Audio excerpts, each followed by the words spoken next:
O áudio que vocês vão ouvir agora é parte do podcast Xadrez Herbal. Caso vocês queiram ouvir mais sobre esse assunto e outros temas de política internacional, é só ir em xadrezverbal.com.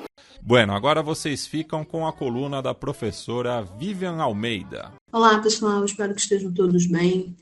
Bom, em algumas colunas eu tenho feito isso, né? Começar a partir de uma discussão que acontece no Brasil e extrapolar para as discussões que têm acontecido no mundo, que, obviamente, né, sem nunca esquecer que estamos num canal sobre política internacional, mas o que acontece no Brasil é causa e consequência do que acontece no mundo, né? Tem uma relação aí que é indissociável. Então, as próprias discussões, elas não são descoladas no tempo e no espaço em que acontecem.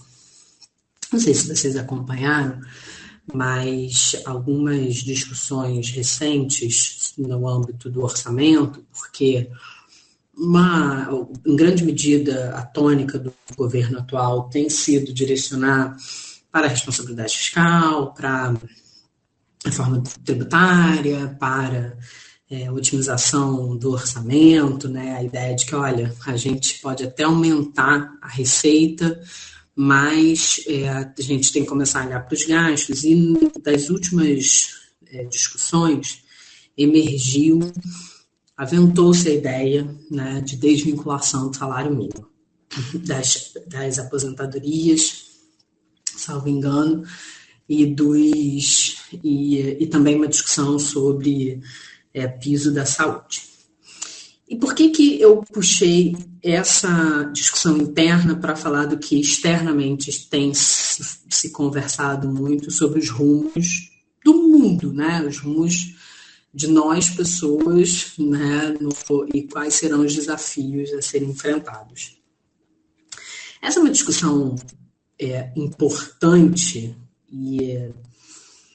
e assim, no âmbito, né, cidadão aqui no Brasil, é importante que a gente olhe com bastante atenção, porque a tendência de um país que envelhece é aumentar os gastos, né, especialmente os gastos com saúde.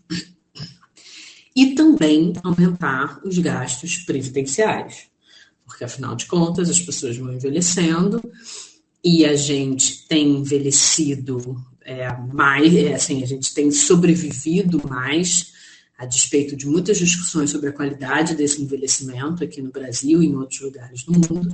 Então, é natural que você tenha uma pressão sobre essa rede de proteção social que decorre diretamente do prolongamento da vida. E por que essa não é uma discussão só do Brasil e o mundo tem olhado com muita preocupação uma discussão acessória dessa? Na verdade, não é nem acessória, é complementar.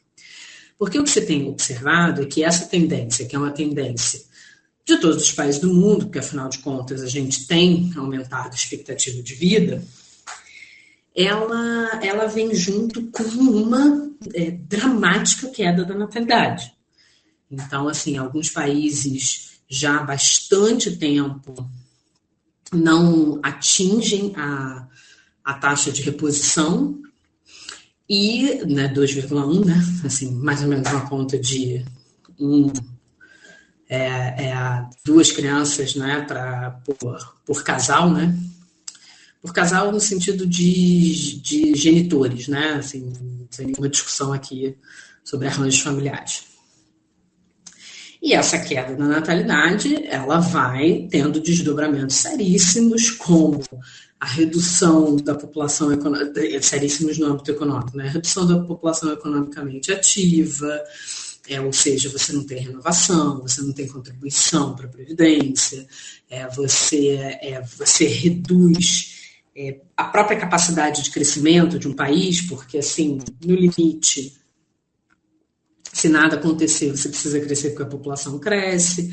Enfim, uma série de questões que tem preocupado bastante. Mas isso a gente já, inclusive, já falou, só que eu queria trazer um elemento adicional, que é o seguinte: saiu essa semana uma reportagem de que, para além de todos esses dramas demográficos, sociais e econômicos, a gente está com uma piora dos indicadores da pobreza e da desnutrição infantil no mundo, que decorrem majoritariamente nessa ordem por guerras, mudanças climáticas e tem que ver o terceiro, daqui a pouco eu trago para vocês, mas majoritariamente por guerras.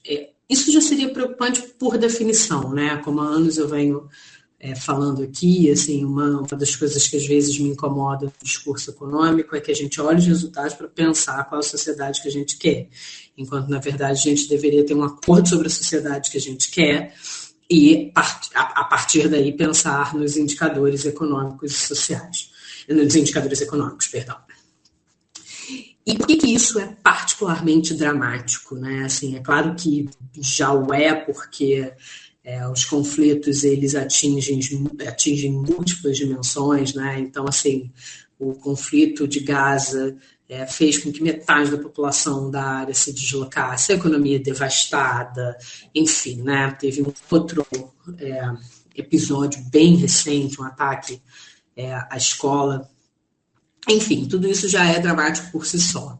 Mas quando a gente está falando sobre o comprometimento das condições de vida das crianças, né, no mundo onde a média global tem indicado uma piora desses indicadores, o que a gente percebe é um comprometimento não só daquele determinado momento, mas na trajetória daquela criança. Então, por algumas vezes eu já trouxe esse assunto aqui, era um assunto que há bastante tempo eu não mergulhava, não estudava, né? Fui me afastando dessa literatura, mas recuperando aí os aprendizados de anos anteriores, a ideia de você investir em capital humano, você tentar fazer com que o seu país prospere, se desenvolva a partir de uma dinâmica sustentável, né, de aumento de produtividade, decorre em grande medida do investimento em pessoas, né, que a gente convencionou de chamar de capital humano, mas é investimento em pessoas.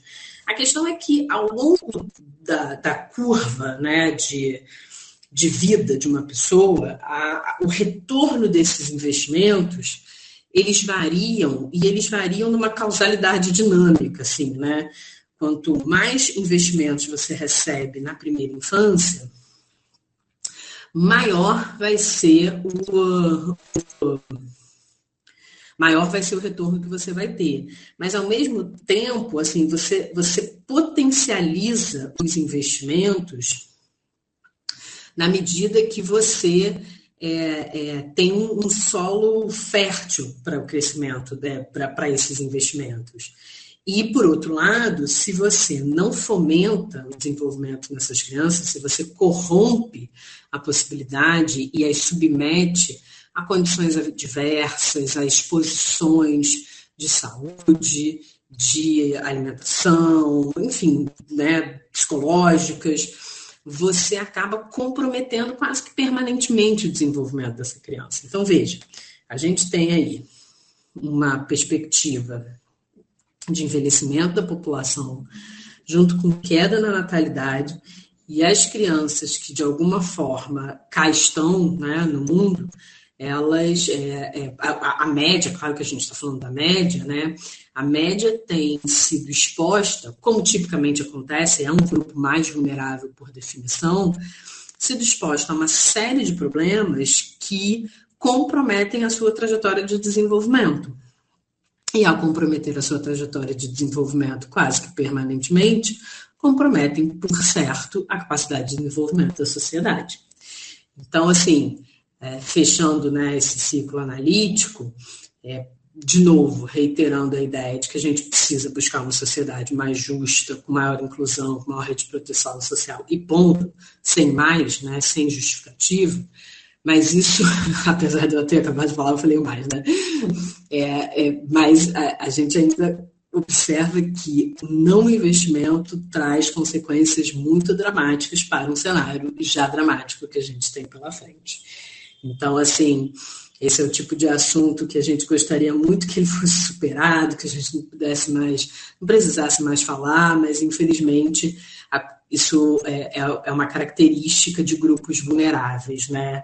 Quaisquer crises são suficientes para abalar anos de busca por direitos, por conquistas, de segurança, e é o que a gente tem visto, infelizmente, no caso das crianças no mundo, que, na média, tem aí agravado seu quadro nutricional e o retorno a condições de pobreza e extrema pobreza.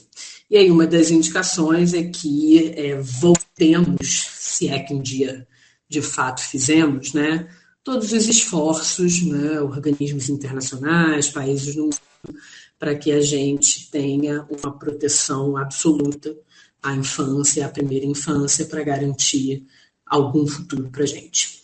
Tá bom? Então é isso, pessoal. Um ótimo final de semana e até semana que vem.